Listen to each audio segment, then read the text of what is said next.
Hey everyone, welcome to GSF Civil Services classes. 70th BPSC interview आप लोगों का जल्दी स्टार्ट होने वाला है and the most ask session from you all is about the current affairs कि current affairs के जो भी इम्पॉर्टेंट टॉपिक्स हैं उस पर मैं एक छोटा सा सेशन ले आऊँ पर टॉपिक सो डैट उससे जो भी प्रोबेबल क्वेश्चंस बन सकते हैं you have a answer to it. ठीक है, तो ये करंट अफेयर का सेशन हमने स्टार्ट किया है. तो एक एक करके I will take a topic. जैसे आज हमने जो टॉपिक रखा है यूएसए वेनेजुएला रखा है क्योंकि it is one of the most hot topic today और इस पे आपसे क्वेश्चन पूछे ही जाएंगे. ठीक है, इंडिया से रिलेशन में पूछे जा सकते हैं, इंटरनेशनल लॉज के रिलेशंस में पूछे जा सकते हैं. ठीक है, तो हम इस टॉपिक में जो भी बेसिक चीज़ें हैं, जो भी प्रोबेबल क्वेश्चंस अराइज हो सकते हैं उसको हम लोग इसमें देख लेंगे. ऑलराइट, तो ऑब्वियसली जो लोग भी इंटरव्यू गाइडेंस प्रोग्राम से जुड़े हैं आपको बुकलेट मिल गई होगी. This is the booklet interview guidance program के लिए. So we have combine all the things, all the probable areas जिससे क्वेश्चंस बन सकते हैं and we have also committed this कि हम लोग आपको ये प्रोवाइड करेंगे. सो यहाँ पे आप देखो कंटेंट, तो यहाँ पे कुछ हमने एक स्टार्टर किट आपको दिया है कि इंटरव्यू के लिए क्या इंपॉर्टेंट रखता है, नहीं रखता है. देन कुछ हॉबीज़ जो थी, जैसे आप लोगों के साथ हमारा जो ऑफलाइन सेशन हुआ था, सेमिनार हुआ था, तो उसमें आपके तरफ से यही एक रिक्वायरमेंट थी कि जो बेसिक हॉबीज़ हैं उससे रिलेटेड कुछ मैं क्वेश्चनेयर आपको दे दूँ. तो इसीलिए हमने 10 कॉमन हॉबीज़ रखे हैं, उससे रिलेटेड हमने क्वेश्चनेयर दिए हैं. तो एक आइडिया आपको मिल जाएगा, एक फ्रेमवर्क आपको मिल जाएगा कि किस पैरामीटर्स पे आपको प्रिपेयर करके जाना है. फिर उसकी तरह स्टैटिक सब्जेक्ट्स के क्वेश्चन, फॉर एग्जांपल ये सारे कुछ कॉमन एरियाज़ है जिससे आपसे क्वेश्चंस बन सकते हैं. आपका ऑप्शनल वो ज्योग्राफी रहे या पॉलिटी रहे, इकॉनमी रहे या ना रहे, बट ये सारे कुछ ऐसे एरियाज़ हैं जिससे आपके स्टैटिक क्वेश्चंस सब्जेक्ट वाइज बन सकते हैं. फिर उसी तरह बिहार स्पेशल के कुछ क्वेश्चंस हैं. ठीक है, तो इसमें हमने क्या किया है कि बिहार से रिलेटेड जो भी लाइक ज्योग्राफी हो गया, इकॉनमी इंडस्ट्री हो गया, हाइड्रोपॉलिटिक्स हो गया, रिवर्स फ्लड से भी बहुत सारे क्वेश्चंस बनते हैं, नेबरहुड और स्ट्रैटेजिक लोकेशंस हो गया. तो इससे क्वेश्चंस हमने आपको एक ही जगह दे दिया है. देन हो गया की ऑप्शनल सब्जेक्ट्स. अब जो मेजर सब्जेक्ट्स हैं ऑप्शनल के, for example geography, sociology, economy, history and PSIR, जिससे बेसिक क्वेश्चंस, क्योंकि बहुत लोग ऐसे हमें मिल रहे हैं इंटरव्यूज़ में, जितना भी हमने ऑफलाइन इंटरव्यू और ऑनलाइन इंटरव्यूज़ कंडक्ट किया है, कि वो यही बोलते हैं कि मैंने ऑब्जेक्टिव पेपर सोच के ऑप्शनल को ले लिया था कि हाँ मैंने ज्योग्राफी ले लिया, हिस्ट्री ले लिया, बट मैंने उसको डीपली नहीं पढ़ा है. तो उस केस में we have given you the questionnaires कि इससे बस वो बेसिक जो सरफेस लेवल इंफॉर्मेशन है ना वो एटलीस्ट आप ग्रैब कर पाओ. ठीक है, ऑब्वियसली आपने वो अगर ऑप्शनल अच्छे से नहीं पढ़ा है और वहाँ पे कोई ऐसा बोर्ड मेंबर हो जो उसी ऑप्शनल के एक्सपर्टीज़ बैठे हों तो आपको ऑब्वियसली ग्रिल करेंगे. तो वहाँ पे आपके थोड़े से बैड लक मैं बोलूँगी, बट अगर ऑप्शनल नहीं भी किया है बट एक सरफेस लेवल इन्फॉर्मेशन आप गैदर करके चले जाते हो, क्योंकि इतना बेसिक भी वो बेसिक से ही स्टार्ट करेंगे. तो अगर आप बेसिक भी नहीं बता पाओगे तो it will leave a very bad impression on them. ठीक है, तो एटलीस्ट बेसिक्स क्वेश्चनेयर्स हमने यहाँ पे आपको इंक्लूड कर दिए हैं for the major optional subject. ठीक है, and lastly we have provided you the current affairs के कंपाइलेशन एक जगह बहुत शॉर्ट में कि कौन से करेंट अफेयर्स को आपको एक बार ब्रश अप कर लेना है. वैसे आपको न्यूज़पेपर तो कंटिन्यूसली पढ़ना ही है on your interview day as well, कि उस दिन भी न्यूज़पेपर आपको पढ़ के ही जाना है. ठीक है, सो ये ऐप पे अपलोडेड हो चुका है, यू कैन ग्रैब इट. वहाँ से आप इसको एक बार गो थ्रू कर लीजिए एंड ब्रश अप कर लीजिए. ठीक है, चलिए, तो आज जो हम लोग देखेंगे मैं आपको करंट अफेयर्स का एक बार दिखा देती हूँ.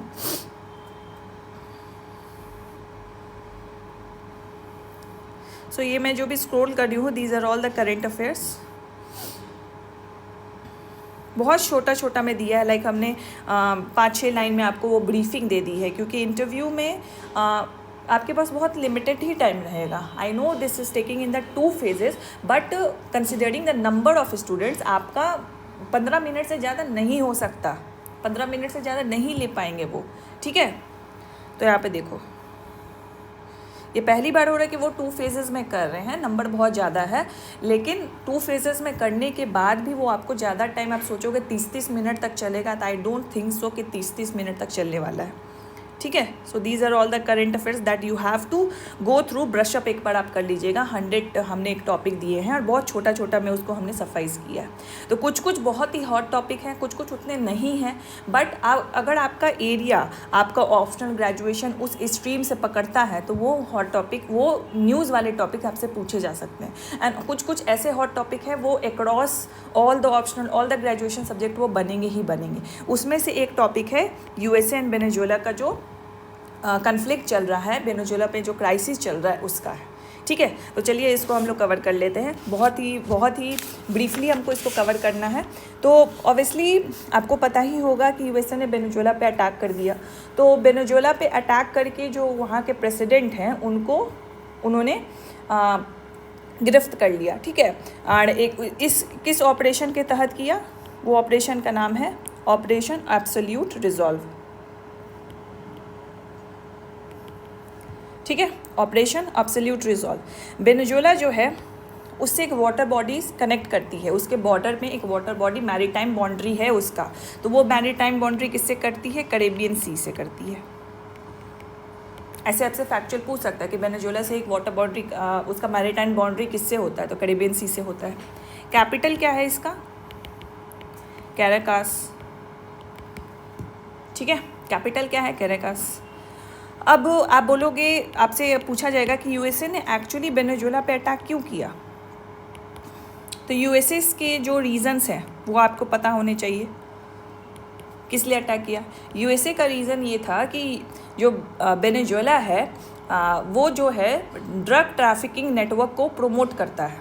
ठीक है, जिसको ड्रग ट्रैफिकिंग नेटवर्क को बोलते हैं कार्टेल ऑफ द सन। ठीक है, तो ये ड्रग ट्रैफिकिंग नेटवर्क को एक संरक्षण देता है वेनेजुएला, जिसके कारण यूएसए में कोकेन की फ्लडिंग हो गई है। ठीक है, इलीगल एक्सपोर्ट कर रहा है कोकेन यूएसए में, और जिससे नार्को टेररिज्म फैल रही है। ये यूएसए का रीज़न है। तो सेल्फ डिफेंस करने के लिए, in order to protect the USA interest, in order to protect the people of the USA, Donald Trump ने वेनेजुएला के प्रेसिडेंट को एक्वायर कर लिया, कैप्चर कर लिया। ठीक है, एक तो ये रीज़न बोलती है। तो फर्स्ट हो गया narco terrorism, cartel of the sun, drug trafficking network promote करती है वेनेजुएला, इसलिए। दूसरा रीज़न है कि यूएसए बोल रही है कि जो वेनेजुएला है वो एक डेमोक्रेटिक कंट्री थी। ठीक है, वेनेजुएला है वो एक डेमोक्रेटिक कंट्री थी, बट इधर से देखा जा रहा है जब से जो वेनेजुएला के जो प्रेसिडेंट हैं वो इलेक्ट हुए हैं, तब से वेनेजुएला जो है वो इराटिक, मतलब डेमोक्रेटिक ना होके वो एक ऑटोक्रेटिक कंट्री बन गई है। ठीक है, निकोलस मडूरो मोरास ये जब से इलेक्ट हुए हैं तो ऑटोक्रेटिज्म के तरफ वेनेजुएला बढ़ रहा है। तो जो डेमोक्रेटिक प्रिंसिपल पे यूएसए बेस्ड है और वो चाहती है कि इंटरनेशनल लेवल पे डेमोक्रेसी रहे, उसको ये कन्फ्लिक्ट कर रही है। तो in order to protect the United Nations of America, सारे अमेरिकन कॉन्टिनेंट को प्रोटेक्ट करने के लिए, उसके प्रिंसिपल को प्रोटेक्ट करने के लिए, ऑटोक्रेटिज्म ना बढ़ाने के लिए यूएसए ने वेनेजुएला पे अटैक किया और नार्को को, निकोलस मादुरो मोरस को कैप्चर कर लिया। ठीक है, तो एक दूसरा रीज़न ये देती है। Alright, but international organisations as well as जो एक्सपर्ट्स हैं उनका कहना है ये है कि यूएसए का ये सब रीज़न वेग है। ठीक है, यूएसए का जो असली मोटिव है, द रियल मोटिव, वो है वेनेजुएला का ऑयल रिजर्व्स। ठीक है, यूएसए क्या बोलती है, यूएसए में एक डॉक्ट्रीन था, 1823 की एक पॉलिसी है, उसको बोलते हैं मॉनरो। इसको कन्वर्ट होके आज इसको बोलते हैं डॉनरो। डॉन मतलब डोनाल्ड ट्रंप एंड रो, इस डॉक्ट्रीन को बोलते हैं डॉनरो डॉक्ट्रिन। इसमें यूएसए ने एक पॉलिसी बनाई थी, अगर कोई भी एक्सटर्नल इंटरफेरेंस, यूरोपियन इंटरफेरेंस या एक्सटर्नल इंटरफेरेंस जो कि अमेरिका के बाउंड्रीज़ को इंटरफेयर करेगी एंड अमेरिका के बाउंड्रीज़ में इंटरफेयर करेगी, तो यूएसए उस पर अटैक करेगा। It will be like a it will be not be tolerated at all. तो इस डॉक्ट्रिन के तहत भी यूएसए ने ये अटैक किया है, ठीक है, वेनेजुएला पे। तो ये डॉक्ट्रिन का भी नाम आपको याद रखना है। ऑलराइट, तो वेनेजुएला ऑयल रिजर्व्स है वेनेजुएला के पास। तो रियल मोटिव्स तो यही है कि ऑयल रिजर्व्स है। अब ऑयल रिजर्व वेनेजुएला के पास कितने हैं? It is highest in the world. कितना है? 303 billion barrels, highest in world, 303 billion barrels. Second किसके पास है? फर्स्ट इनके पास है वेनेजुएला के पास, सेकंड है Saudi Arabia 267 billion barrels, third है ईरान 209 बिलियन बैरल्स, फोर्थ है कनाडा 163 बिलियन बैरल्स, ठीक है। तो वेनेजुएला के पास जो ऑयल रिजर्व्स है और वहाँ पे जो क्रूड ऑयल की जो क्वालिटी है वो बहुत थिक है, ठीक है, बहुत ही हाई प्रीमियम क्वालिटी है। तो ये मेन रीज़न है वेनेजुएला का, यूएसए का वेनेजुएला पे अटैक करना और उसके प्रेसिडेंट को कैप्चर कर लेना, ठीक है। अब आप इंडिया का पूछोगे कि इंडिया के पास है कि नहीं ऑयल रिजर्व्स, आपसे पूछ सकते हैं कि इंडिया के पास है कि नहीं क्रूड ऑयल रिजर्व्स। तो है 5 बिलियन बैरल्स और 23rd रैंक पे आती है इंडिया ग्लोबली, ठीक है। ऑलराइट, तो ये पहला रीज़न हो गया, बिकॉज यूएसए नो कि जो अब फॉसिल फ्यूल की जो क्राइसिस चल रही है, यूएसए का जो प्रोडक्शन है वो दिन पे दिन कम होते जा रहा है। यूएसए के पास रिजर्व नहीं है, प्रोडक्शन रिजर्व्स है लेकिन उतना नहीं है जितना वेनेजुएला के पास है, बहुत कम है। एज वेल एज जो प्रोडक्शंस है वो भी कम होते जा रहा है, एज वेल एज जो क्वालिटी है वेनेजुएलन क्रूड ऑयल की वो भी बहुत हाई क्वालिटी है। तो USA wanted to take control over the oil production companies of the Venezuela. पहला रीज़न तो ये हो गया। सेकंड है कि in terms of manufacturing, in terms of the technical advancement, in terms of the economic advances, USA का जो अभी मेन थ्रेट है वो उभर रहा है चाइना, ठीक है, उभर रहा है चाइना। एंड चाइना के साथ साथ रशिया, ईरान का बहुत ही आप एक एंगल देखोगे वेनेजुएला में, ठीक है।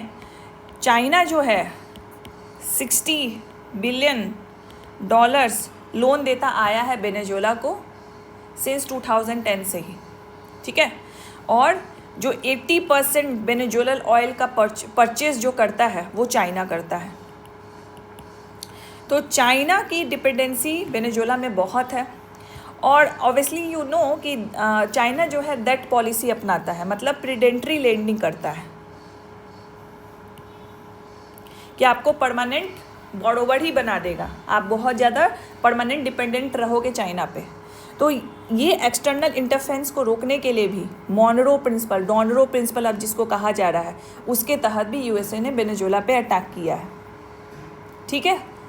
तो चाइना का इन्फ्लुएंस, रशिया का इन्फ्लुएंस, ईरान का इन्फ्लुएंस वेनेजुएला में बढ़ रहा है और वहाँ की जो भी प्रोडक्शन कंपनीज़ है वो कहीं ना कहीं डिपेंडेंट हो रही है, वहाँ की जो कंट्री है वो कहीं ना कहीं डिपेंडेंट हो रही है upon China for the investments, ठीक है, जो कि यूएसए को अच्छा नहीं लग रहा, because no country wants a threat from the external country on its border, ठीक है। तो ये हो गया, ऑलराइट। तो ये दो मेन रीज़न हैं जिसके कारण यूएसए ने वेनेजुएला पे अटैक किया। यूएसए रीज़न दूसरा डिक्टेट करता है, क्या डिक्टेट करता है कि जो निकोलस मादुरो थे वो एक ऑटोक्रेटिक रूलर थे और नार्को टेररिज्म की वजह से यूएसए ने वेनेजुएला पे अटैक किया। बट रियल रीज़न क्या है? Oil reserves and the interference of the China and the Russia and the growing dependency of the Venezuela on the China, ठीक है, ऑलराइट।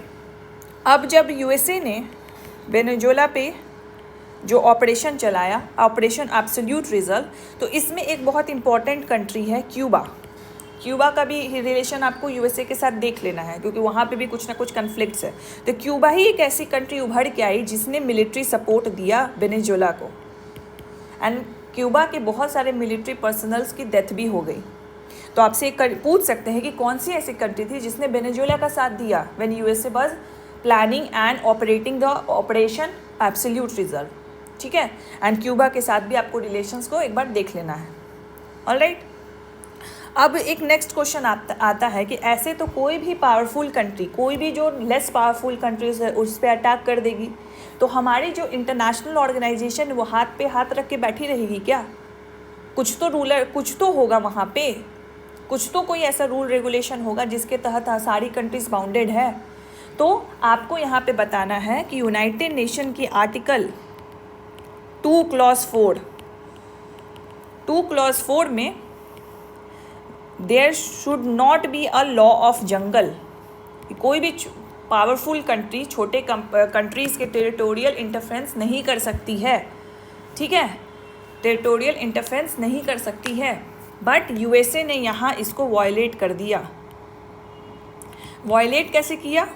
यूएन की दूसरी आर्टिकल का लूप होल निकाल के, आर्टिकल 51 ऑफ द यूएन, जिसमें अपने सेल्फ डिफेंस में मिलिट्री ऑपरेशंस, मिलिट्री रिस्पॉन्स हम यूज़ कर सकते हैं, इसका लूप होल निकाल के वेनेजुएला पे अटैक कर दिया, ठीक है।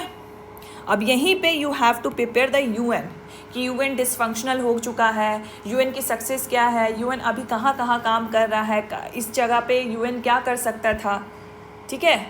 आईसीसी का क्या रोल रह गया फिर, तो इंटरनेशनल क्रिमिनल ऑफ जस्टिस, ठीक है। तो ये सारे आपको प्रिपेयर कर लेने हैं। तो यहाँ से आपको थोड़ा सा यूएन का एंगल भी देना है, कौन से आर्टिकल को उसने वॉयलेट किया एंड कौन से आर्टिकल्स को उसने लूप होल निकाल के अटैक कर दिया, ठीक है।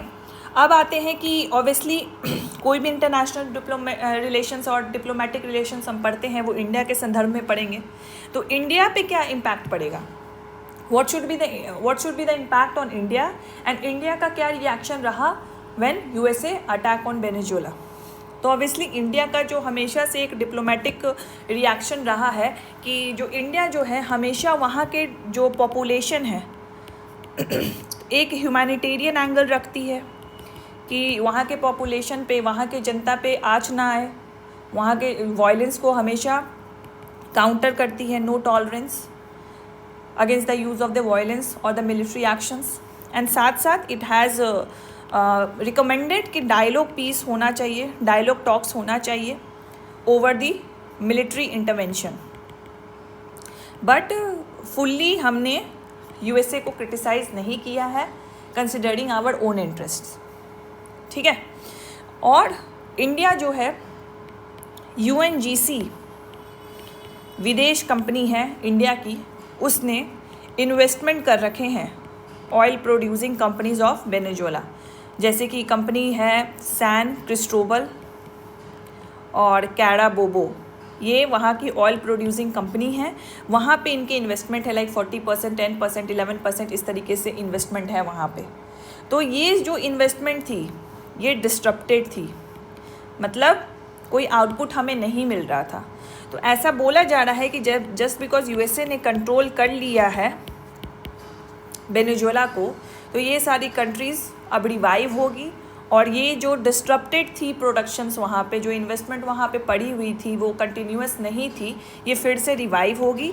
तो इंडिया को इससे एक बेनिफिट मिल सकता है in the area of the oil producing sector. इसीलिए इंडिया अपने एनर्जी सिक्योरिटी को देख के, अपने डिप्लोमेटिक इंटरेस्ट को देख के यूएसए को उसने मतलब डायरेक्ट में क्रिटिसाइज़ नहीं किया है, but India always follow the humanitarian democratic principles, जिस पे इंडिया ने वहाँ के पीपल्स की सेफ्टी के लिए बात की है और वहाँ पे बोला है कि there should be a dialogue over the military operations. आप इस तरीके से इंडिया का स्टैंड को रख सकते हो, ठीक है। तो ये पूरा बेसिक आपका था जिससे आपसे क्वेश्चंस बन सकते हैं। एंड ऑब्वियसली इंडिया का एंगल आएगा तो एनर्जी सिक्योरिटी के लिए fossil fuel is one of the most important ingredient, raw material है इंडिया के लिए। तो इंडिया क्रूड ऑयल कहाँ से लेता है? रशिया से लेता है सबसे पहला, दूसरा इराक, फिर Saudi Arabia, UAE, and USA से भी इंपोर्ट करता है। वेनेजुएला से इंपोर्ट इंडिया का बहुत कम है, it is only about 0.3 to 0.6% of its total import. तो हमारे इंपोर्ट पे कोई इम्पैक्ट नहीं पड़ेगा, but we don't want to come under the clutches of the US sanction. हम यूएस के सैंक्शंस के अंदर नहीं आना चाहते, क्योंकि यूएसए ने हमें बहुत बार वार्निंग दी है जो हमने रशिया से क्रूड ऑयल्स लेते हैं, बट इंडिया ने इसको बार बार डिफेंड किया है because we are highly dependent upon the Russia for their crude oils. तो हम उसको नहीं छोड़ सकते, वहाँ पे हम डिफेंड करते हैं। लेकिन वेनेजुएला से हमारा कोई एनर्जी सिक्योरिटी का उतना कुछ नहीं है। वहाँ पे एक दूसरा ही एंगल है कि हो सकता है कि ये सारे ऑयल रिजर्व्स कंपनी जो डिस्टर्ब थे वो अब रिवाइव हो जाए, तो एक बेनिफिट है।